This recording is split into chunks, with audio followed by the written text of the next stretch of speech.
Ассалама арнасына қош келдіңіздер. Бүгінгі видеоблогымызда мынадай әдемі, өте жұмсақ булка пісірдік. Видеомызды аяғына дейін көріп, лайк басып, каналға тіркеліңіздер.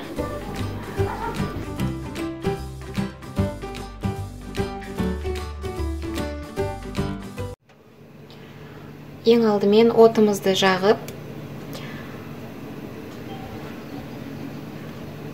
30 грамм ұнымызды салып,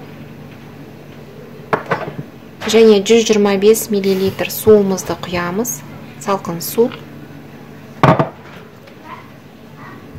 Отымыздың астын баяулатып, жақсылап араластырып, кішкене қою қалыпқа енгенше ұнымыз бен суымызды қайнатамыз.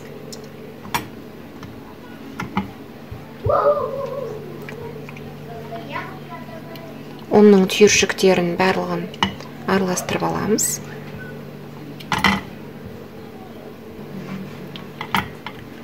Осындай ботқа тәріздес қалыпқа енді, қоюланды. Отымызды өшіріп, бөлме температурасына кішкене суығанша қалдырамыз. Ендігі кезекте 100 мл сүтімізді жылытып аламыз, қатты ысытпаймыз. Оған 6 грамм құрғақ дрожжымызды саламыз, және 20 грамм қантымызды салып, жақсылап араластырып,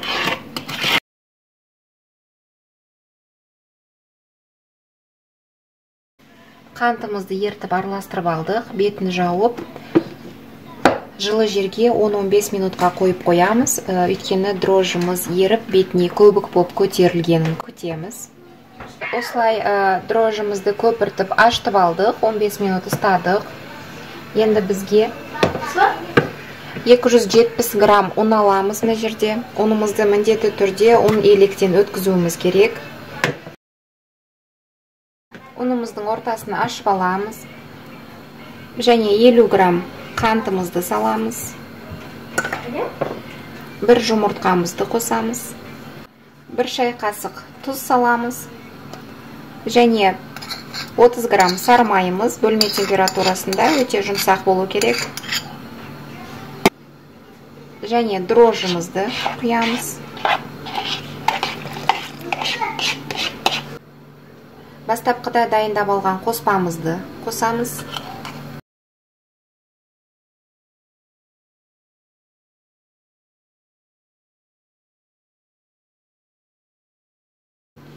Жақсылап араластырып, қамыр илейміз.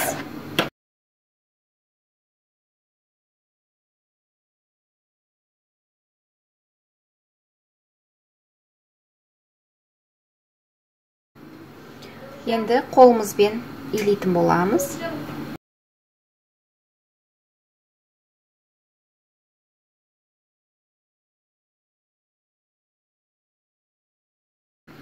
Қамырымыз сулы ұнды қажет еткен жағдайда тағы да қосымша 100 грамм ұн алып қоямыз.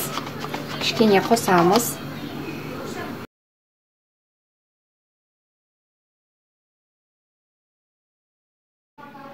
Қамырымызды елеп алдық. Енді ыдысымыздың ішіне сұйық майымызды жағып аламыз.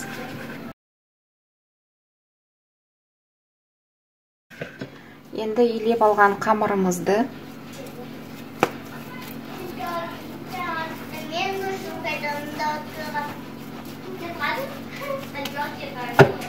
ыдысымызға салып, бетін жауып, 1 сағат ашығанын күтеміз. 1 сағатымыз өтті, қамырымызды көрейік. Мінекей осындай өте жұмсақ, жақсы көтеріліп ашыды.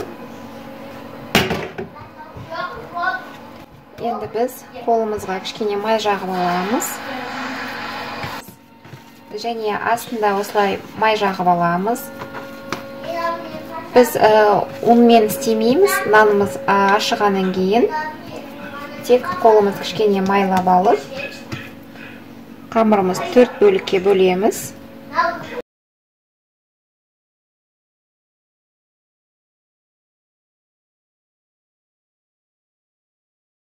Осындай дөңгелектеп шар жасап алдық. Енді 15 минут бетін жауып күтеміз.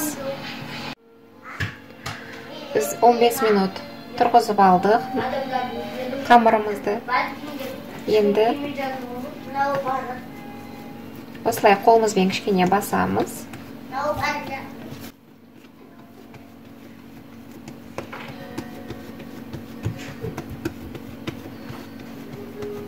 Басып алдық және қайтадан осылай орап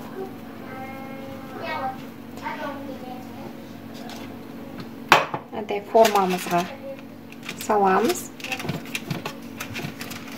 Егер сіздерде бұндай форма жоқ болса, кәдімгі газымыздың немесе духовкамыздың противніне салып орналастыра берсек болады.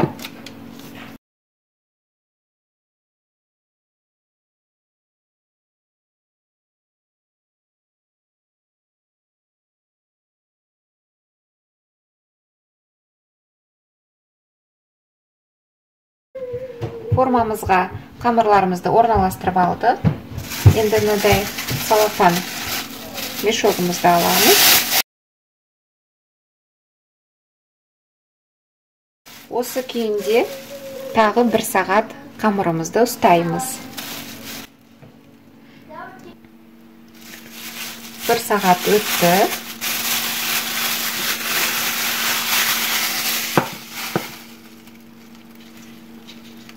Қамырымыз осылай көтерілді.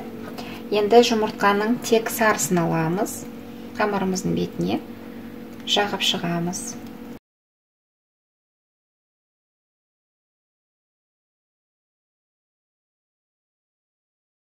Алдын ала 180 градуста қызған пешімізге 30-35 минутта пісіреміз.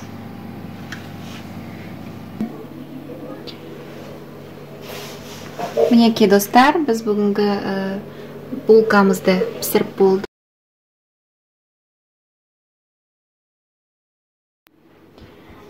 Арасын көрейік булкамыздың. Сондай жұмсақ, мамық тәріздес нанымыз. Сондай өте дәмді булка үй жағдайында.